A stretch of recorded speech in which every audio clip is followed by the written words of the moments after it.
प्यारे साथियों, स्वागत है बोर्ड यात्रा एजुकेशन में।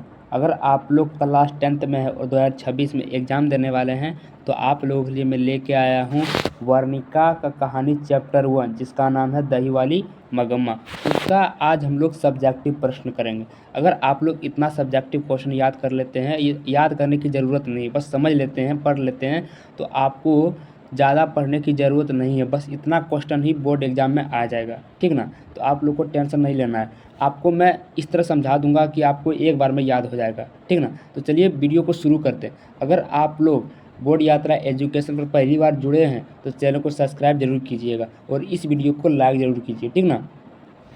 तो चलिए, पहला क्वेश्चन है, रंगप्पा कौन था और वह मगम्मा से क्या चाहता था, ठीक ना।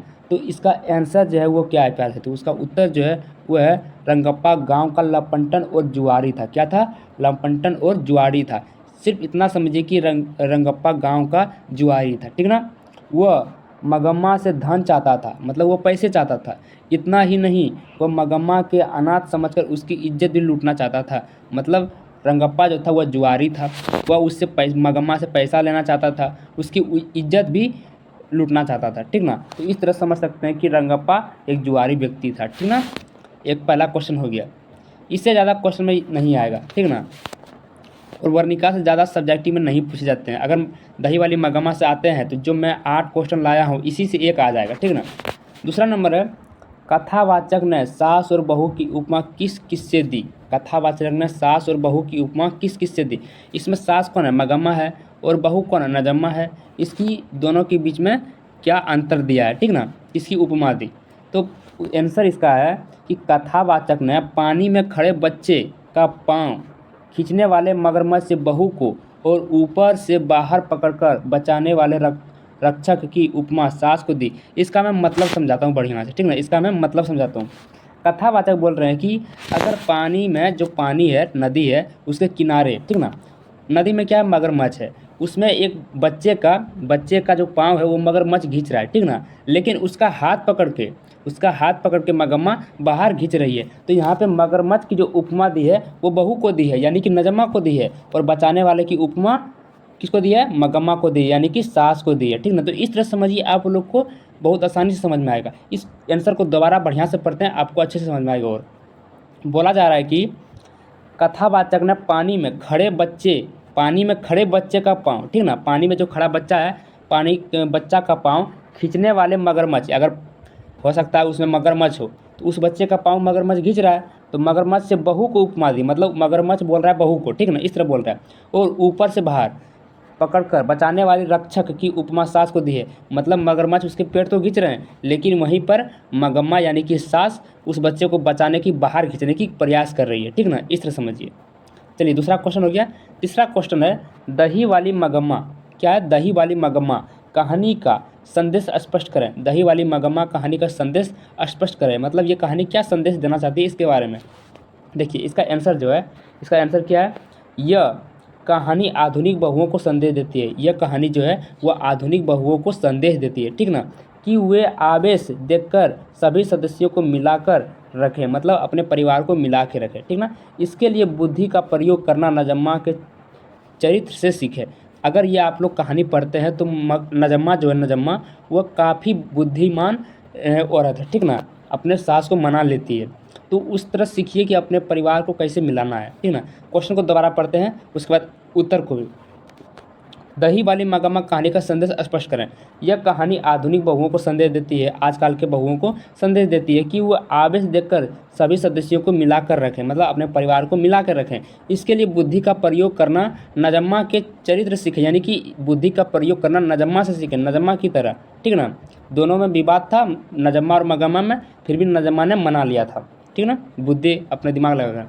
चौथा नंबर है, दही वाली मगम्मा कहानी में बहू ने सास को मनाने के लिए कौन सा तरकीब अपनाया। देखिए, अब क्या बोला जा रहा है कि दही वाली मगम्मा कहानी में बहू ने, यानी कि नजम्मा ने सास को मनाने के लिए, मगम्मा को मनाने के लिए कौन सा तरकीब अपनाया था, ये पूछ रहा है। तो इसका आंसर जो है वो क्या है, देखिए, बहू बुद्धिमती थी, यानी कि बहू जो है, नजम्मा जो है वह बुद्धिमान थी, ठीक ना। नजम्मा क्या है? वह बुद्धिमान थी, बहू बुद्धिमती थी। उसने सोच समझकर बच्चे को दादी के पास भेज दिया, यानी कि मगम्मा के पास भेज दिया। नजम्मा ने अपने बेटे को मगम्मा के पास भेज दिया, यानी कि दादी के पास भेज दिया। बच्चा जब दादी के साथ बाजार जाने को मचल रहा था तो बेटा बहू ने उसे समझाया, अपनी गलती भी उन्होंने स्वीकार की। पोता ही समझौते का जरिया बना जो बहू की योजना थी। मतलब यहाँ बोला जा रहा है कि नजम्मा ने जो प्लान बनाया था, जो तरकीब उसने अपनाई थी कि अपने सास को अपनी तरफ कैसे करें, कैसे मनाएं, ठीक है ना। यहाँ पे बोला जा रहा है कि बहू बुद्धिमती थी, यानी कि नजम्मा बुद्धिमती थी। उसने सोच समझकर बच्चे को दादी के पास भेजा। मतलब नजम्मा ने अपने बेटे को दादी के पास भेज दिया। अब बच्चा जिद करने लगा दादी के साथ जाने को। अब उसके बाद नजम्मा और नजम्मा के पति यानी कि मगम्मा के बेटे और बहू ने दोनों मिलकर अपने सास को मनाया, अपनी गलती मानी और अपनी गलती स्वीकार की। और फिर वह मगम्मा जो है वो नजम्मा को दही बेचने भी दे दी, ठीक ना। जो दही बेचती थी मगम्मा, अब वह नजम्मा बेचने लगी। तो वह पोते की वजह से ही, मतलब बहू ने अपने बेटे को पोते के पास भेजा, तो पोता जो है जरिया बना दोनों को मिलाने का, ठीक ना। इस तरह समझिए, अपने मन से भी ये सब क्वेश्चन लिख सकते हैं। 5वां नंबर है, दही वाली मगम्मा कहानी का कथावाचक कौन है। दही वाली मगम्मा का कहानी का कथावाचक कौन है, उसका परिचय दे। इसमें थोड़ा सा क्वेश्चन मतलब हल्का सा ई लिख सकते हैं, गलत नहीं करेगा। लेकिन देखिए, कहानी का कथावाचक जो है वो श्रीनिवास है, लेकिन यहाँ जो पर आंसर है इसके श्रीनिवास का पत्नी का है, ठीक ना। तो थोड़ा सा देखिए, बोला जा रहा है कि उत्तर, इस कहानी का कथावाचक बेंगलुरु की रहने वाली एक संभ्रांत महिला थी, यानी कि आदर्श महिला थी, ठीक ना, जिसे मगम्मा माँ जी कहती थी। मगम्मा जो है उसे माँ जी कहती थी। वह अंधविश्वासों से दूर और समझदार थी। वह जो थी औरत, वो समझदार थी और अंधविश्वासों पर विश्वास नहीं करती थी, तथा सांसारिक परिस्थितियों को भली भांति समझती थी। मतलब कितनी भी कोई दिक्कत क्यों नहीं आ जाए, उसे भली भांति समझती थी, अच्छे तरीके से समझती थी, ठीक ना। यही है और कुछ नहीं। 5वां नंबर है, मगम्मा का अपनी बहू के साथ किस बात को लेकर विवाद था। मगम्मा का अपनी बहू के साथ किस बात को लेकर विवाद था। मतलब मगम्मा जो है वो नजम्मा से किस बात को लेकर विवाद था, ठीक ना। अब है इसका आंसर। आंसर क्या है, मगम्मा का अपनी बहू के साथ, मगम्मा अपनी बहू के साथ अधिकार को लेकर विवाद थी। मतलब मगम्मा अपने बेटे पर, अपने बहुओं पर हक जमाना चाहती थी, ठीक ना। वो मतलब चाहते थे कि वो मेरी बात सुने, मगम्मा चाहते थे कि वो दोनों मेरी बात सुने, ठीक ना। यहाँ पे बोला जा रहा है कि मगम्मा अपनी बहू के साथ अधिकार को लेकर विवाद था। मगम्मा अपने बेटे, पोते और बहू पर भी अपना अधिकार बनाए रखना चाहती थी, जिसे उसी बहू ने मानने को तैयार नहीं थे। यह विवाद के कारण था। मतलब मगम्मा जो है वो अपने बेटे, पोते, बहू पर अपना अधिकार जमाना चाहती थी। मतलब मगम्मा जो कहे वही सब करे, ठीक ना। लेकिन नजम्मा ये मानने को तैयार नहीं था, ये अपने तरीके से सब कुछ करना चाहता था। इसी बात को लेकर विवाद था, ठीक। 7वां नंबर है, मगम्मा और नजम्मा में कौन सी अधिक बुद्धिमती है। मगम्मा और नजम्मा में कौन सी अधिक बुद्धिमती है।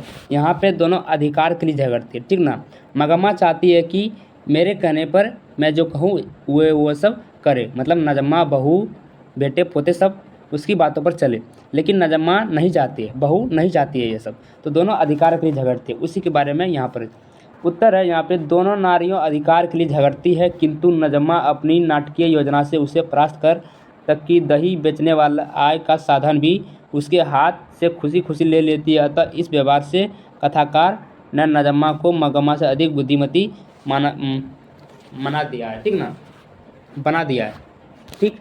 अब यहाँ पे है कि अधिक बुद्धिमती कौन है। तो दोनों अधिकार के लिए लड़ती है, दोनों में विवाद था, लेकिन नजम्मा जो है, बहू जो है, वो अपने दिमाग लगाकर अपने बेटों को भेजकर, अपने दिमाग लगाकर बेटों को भेजकर सास को मना लेते हैं, यानी कि मगम्मा को मना लेती है। तो अधिक बुद्धिमती कौन है, नजम्मा है। उसी बात इतना लिख देंगे आप लोग। ये नहीं भी लिखेंगे ना कोई बात नहीं, ये नहीं भी लिखेंगे ना कोई बात नहीं, लेकिन अपने से भी लिखिएगा ना तो बहुत अच्छा रहेगा, ठीक ना।